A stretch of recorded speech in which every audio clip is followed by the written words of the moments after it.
में मैं राजकुमार सहायक अध्यापक आप सभी स्वजन का हार्दिक दिल से स्वागत एवं अभिनंदन करता हूं और मैं सभी से प्रार्थना करता हूं कि आप लोग यहां आए हैं और यहां बैठे हैं, इसके लिए मैं तहे दिल से आप लोगों का शुक्रगुजार हूं।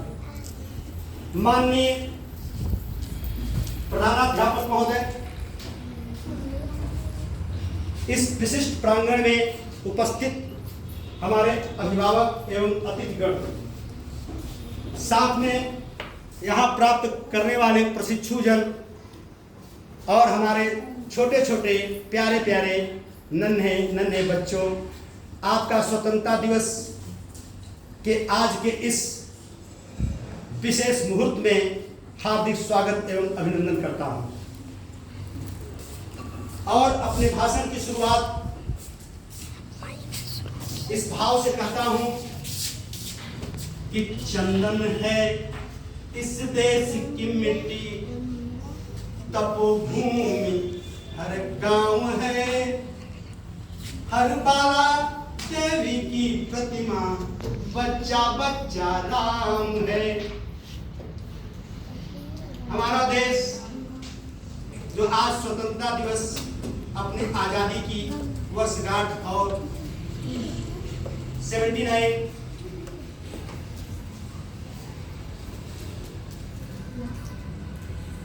भारत की आजादी का दिवस मना रहा है। इसके लिए हमारे वीर सपूतों ने, जिनकी उम्र 16 से 18 वर्ष और 18 से 30 वर्ष के बीच में ही कितने लोगों ने बलिदान किया है। आज उसी बलिदान से हमारी मिट्टी सींची हुई है। जिस मिट्टी में हम जो है पल रहे हैं, बढ़ रहे हैं, अपने इस देश को आगे बढ़ाने के लिए ऐसे बलिदान और देशभक्तों ने हमें जिम्मेदारी दे के गए।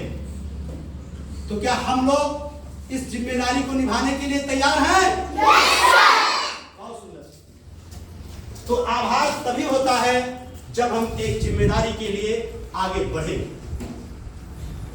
भारत की जान है तिरंगा, भारत की जान है तिरंगा, भारत का सम्मान है तिरंगा, भारत का सम्मान है तिरंगा।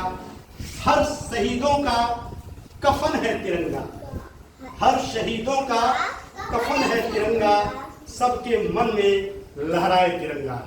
मेरे साथ सभी बोलेंगे जय हिंद, जय भारत। जब हम क्रांतिकारियों के बारे में बात करते हैं तो हमारे आंखों से आंसू ऑटोमेटिक टपकने लगते हैं। उदाहरण के लिए भगत सिंह, चंद्रशेखर आजाद जब उन्होंने अंग्रेजों के समक्ष मतलब न्यायालय में पहुंचे हैं जज के पास, तो उनसे पूछा गया कि बेटा तुम्हारा नाम क्या है? तो उन्होंने बड़े गौरव से बोला कि मेरा नाम आजाद। तो ऐसे व्यक्ति के लिए क्या क्लैपिंग नहीं बजती है?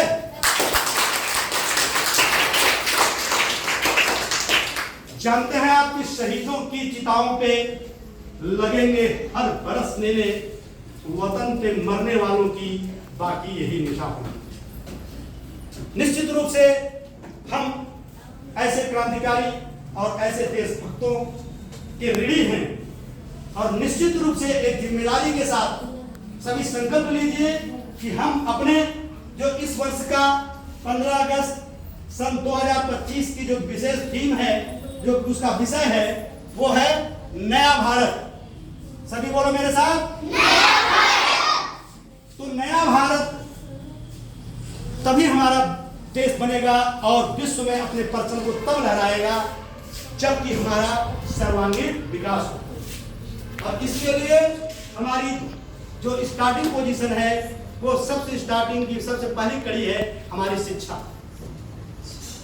तो शिक्षा के प्रति सबसे पहले आप विद्यालय आते हैं तो आपके मन में एक विद्यार्थी की वो भावना होनी चाहिए कि विद्या धन अर्थी। हमने विद्यार्थी का ड्रेस पहन लिया तो केवल हमारा आवरण विद्यार्थी है, लेकिन अंदर से हम विद्यार्थी नहीं है। जब हमारे अंदर ज्ञान की पिपासा होगी, अर्थात ज्ञान को जानने की इच्छा होगी, तभी हम एक अच्छे विद्यार्थी के रूप में ठहरेंगे। और जब एक अच्छा विद्वान बन जाएंगे तो आप जानते हैं कि विद्वाना सर्वत्र पूज्यते। Yes sir. ठीक है, अब हम इसको कैसे निभाएंगे, क्योंकि नया भारत बनाना है, थीम पर चलना है। शिक्षा तो बता दिया आपको, ईमानदारी, कोई भी कार्य ईमानदारी से करिए, कानून का सम्मान करिए। ठीक है, अगला है एकता। आपको बताया हूं मैंने जोड़ में भी कि हमें संगठित होकर के ही रहना चाहिए। यस ठीक सर। है, क्योंकि जब जोड़ जैसा एक चिन्ह हमें इस चीज को सिखाता है तो हम तो सोचने वाले त्रिआयामी हैं, प्रेजेंट, पास्ट और फ्यूचर के बारे में सोचते हैं और उस पर विश्लेषण करते हैं। देश की मिट्टी में बसी है हमारी पहचान, तिरंगे की शान है ये हमारी जान। मतलब अगर हमें कभी देश के लिए आत्मसमर्पण करना हो, आत्म बलिदान करना हो, तो हमें हमेशा तटस्थ रहना चाहिए। एक मुझे छोटी सी कविता याद आ गई है भी कि चाह नहीं पुष्प, फूल अभी हम लोग ध्वजारोहण किए, यस तो सर। पुष्प की देखा आप लोगों ने कितना प्रसन्न था जिसमें पुष्प चल रहा था तिरंगे से। तो ऐसी उसकी स्थिति है और उसकी क्या अभिलाषा है, क्या इच्छा है, दो लाइन आपके सामने प्रकट करता हूँ कि चाह नहीं मैं सुरबाला के गहनों में उठा जाऊं, चाह नहीं देवों के सिर पे चढ़ूं भाग्य पे इठलाऊं, मुझे तोड़ लेना बनमाली, देना उस पथ पर तूफे, मातृभूमि पर शीश चढ़ाने जिधर जा रहे वीर रने। तो पुष्प के लिए वे एक बार क्लैप हो जानी चाहिए। जानते हैं प्यारे बच्चों, अगर हम दूध और पानी की बात करें तो दूध और पानी से सीखो, ध्यान से सुनिएगा, दूध और पानी से सीखो मिलना और मिलाना। ध्यान से देखिएगा, अगर दूध में पानी डाल दिया जाए तो दूध ही तो बन जाता है वो। इस तरह से आपस में मिल के लिए, ठीक है प्यारे बच्चों। अगर है कि अब मैं एक और छोटा सा दो लाइन का गीत आप लोगों के सामने प्रस्तुत करता हूं कि उस धरती पर मैंने जन्म लिया, उस धरती पर मैंने जन्म लिया, ये सोच के है मैं इतराता हूँ, ये सोच के मैं इतराता हूँ, भारत का रहने वाला हूँ, भारत की बात सुनाता हूँ। कैसे करते हैं भारत में भारत। अगला है दो वाक्य और बोलूंगा, उसके बाद अपनी वाणी को विराम दूंगा मैं कि नजारे नजर से कहने लगे, नजारे नजर से कहने लगे, नैन से बड़ी कोई चीज नहीं, नैन से बड़ी कोई चीज नहीं। फिर से सुन लीजिए, नजारे नजर से कहने लगे, नैन से बढ़ के कोई चीज नहीं।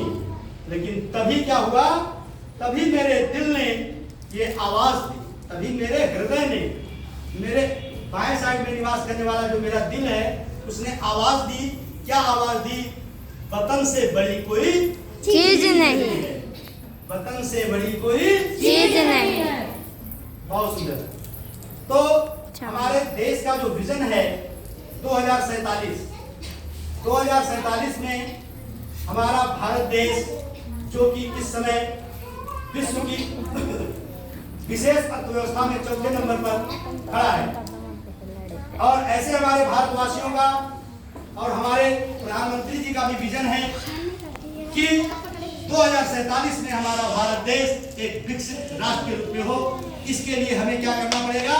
तटस्थ रहना पड़ेगा, और सबसे इंपॉर्टेंट है कि शिक्षा पर विशेष रूप से ध्यान देना पड़ेगा। क्योंकि आज की, पहले क्या होता था मालूम है? आज से 200 वर्ष पहले हमारा देश सोने की चिड़िया कहा जाता था। Yes sir. सोने की चिड़िया कहा जाता था। लेकिन अब वो जो है समय फिर आ गया है कि उस गरिमा को बरकरार रखना है और अपने देश को विकसित बनाना है। इन्हीं बातों के साथ मैं आपसे पुनः कहता हूं, जो हमारे भारत देश की आज थीम है तिरंगा को फहराने की जो विशेष आज थीम है वो है नया भारत। और जो मैंने चीजें आपको बताई हैं, अगर इस पर आप विचार करेंगे और उसका अनुसरण करेंगे और उसका अनुकरण करेंगे, उसको करके दिखाने के लिए सभी सक्षम हैं।